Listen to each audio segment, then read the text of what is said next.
澳大利亚战略政策研究所近日发布了一张卫星图，显示了中国在东突厥散建立的一个长达3公里的巨大集中营。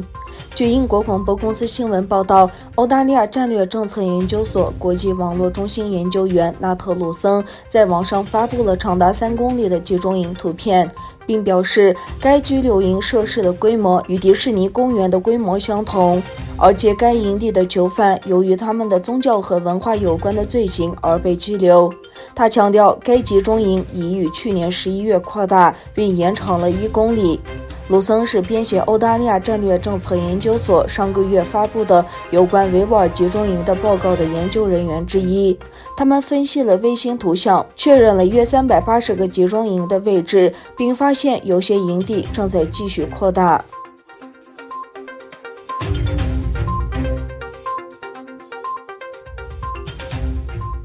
据韩东网报道，在内地上学的维吾尔穆斯林不断受到监控，他们被禁止表现出任何的种族和宗教特征。每年都有大量东突厥散学生去中国内地学校学习，有些学生是自愿去学习，而有些是在国家资助计划范围。实际上，提出支援所谓新疆学习以帮助落后的少数民族，是当局对他们进行中国化计划的一部分。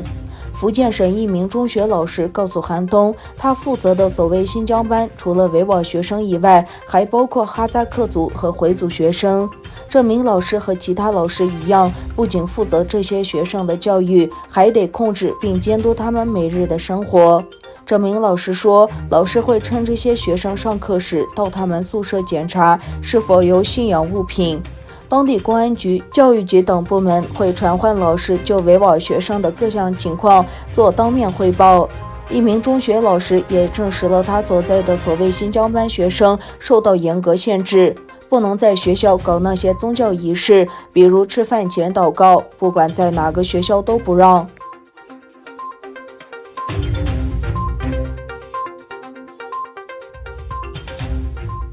中国国家主席习近平视察驻于朝鲜的海军陆战队时表示，海军陆战队在维护领土完整和国家海洋权益方面肩负重要职责，需全心全意备战打仗，保持高度戒备状态。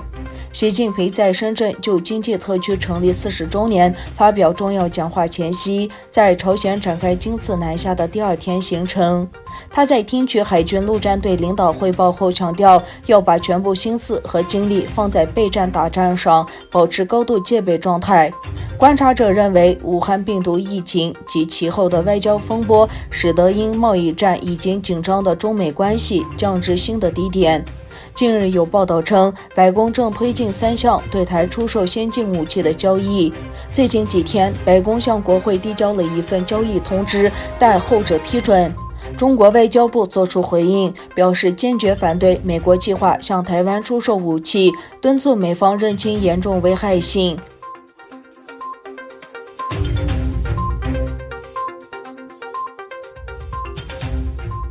位于法国西部城市南特的历史博物馆周一宣布，因为中国政府企图干预，该馆的成吉思汗展将延后至少3年。博物馆表示，原计划与中国呼和浩特内蒙古博物馆合作举办的展览筹备工作受阻，因为中国文物局想要修改展览内容。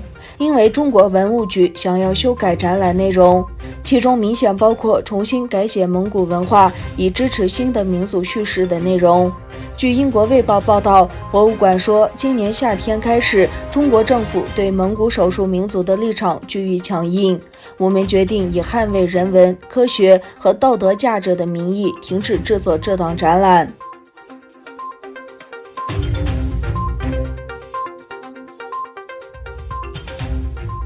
中国外交部发言人赵立坚对美国国务卿蓬佩奥批评中国入选联合国人权理事会做出了回应。他表示，中国呼吁美国停止散播政治病毒。